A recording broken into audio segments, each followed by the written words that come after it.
Vous avez la chance de travailler avec un garçon absolument incroyable, qu'on voit très peu à la télévision. C'est Michael Gregorio.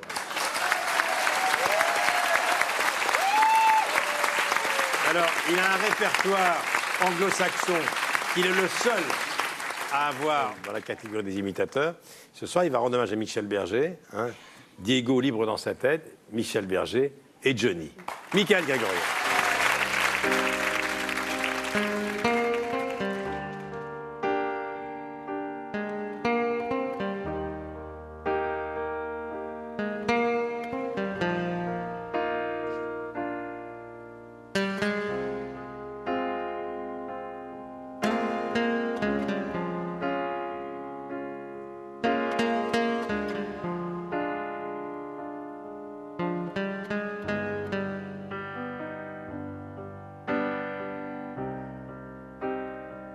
Derrière les barreaux,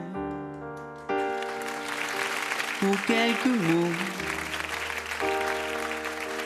il pensait si fort. Dehors,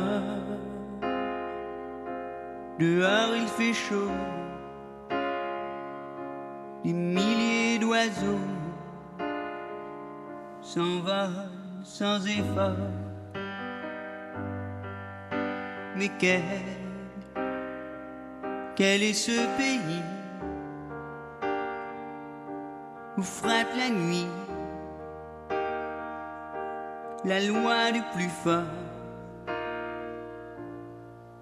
Diego, libre dans sa tête, derrière sa fenêtre, s'endort peut-être.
Déjà mort, peut-être.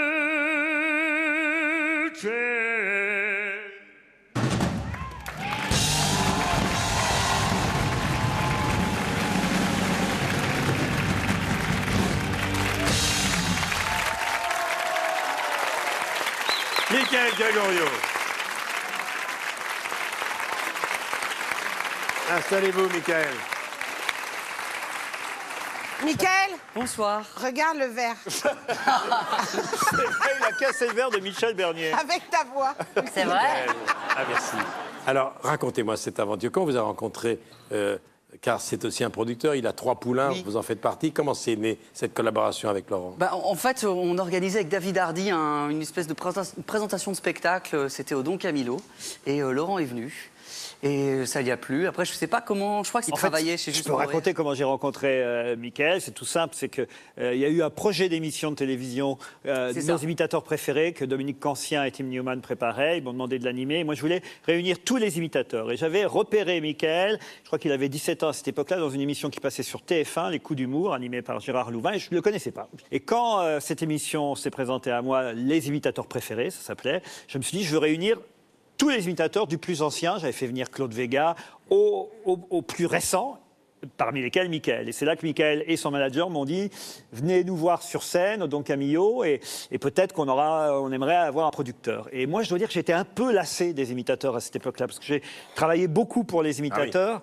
Anne Romanoff était là à cette époque-là, on les a tous connus, les imitateurs, et j'en avais marre un peu des imitateurs. Et puis lui, il est apparu, d'abord il avait cette particularité, Michael, de ne faire que des chansons. Il chantait, il n'imitait pas de voix parlée, pas de politique, pas d'humour chansonnier. Beaucoup d'anglo-saxons. Beaucoup d'anglo-saxons, c'était moderne. Encore qu'il faisait déjà Piaf au Don Camillo. Et c'était étonnant de le voir faire Piaf. Tout de suite, il m'a fait penser à Leluron parce qu'il a sa petite taille comme Thierry Leluron et surtout, il a un charisme qui se dégage de cette petite taille absolument incroyable. Et je me souviens qu'assez vite, j'ai dit à Michael, un jour, tu feras Bercy. Grâce à moi, tu feras Bercy. Et c'est pour décembre prochain, puisqu'il remplit... Il reste avec nous. les Zéniths. Et je suis très fier, très très fier de lui. Chantal, je vais dire un mot. Incroyable. Karine Le Marchand vient me dire, qui c'est, je connais pas. Tu le connais pas? Elle est aussi con qu'elle est moche. Ça, c'est fait. J'adore. Mais non, mais on joue des jeux. Il faut, pour ceux qui écoutent les grosses têtes ou qui nous Et voient tous, évidemment. on joue tout le temps. Alors, dans votre Elle est odieuse. Elle est quand même moche. Je la supporte pas. il y a deux autres talents que vous produisez. Un s'appelle Vincent de Dienne et Gaspard Proust, qu'on connaît bien. Voici donc des images de ces deux autres talents, des trois talents, parce qu'on va retrouver également Michael. Moi, je suis de la génération Mitterrand. C'est une génération où tout était possible. Bernard Tapie était ministre. De gauche.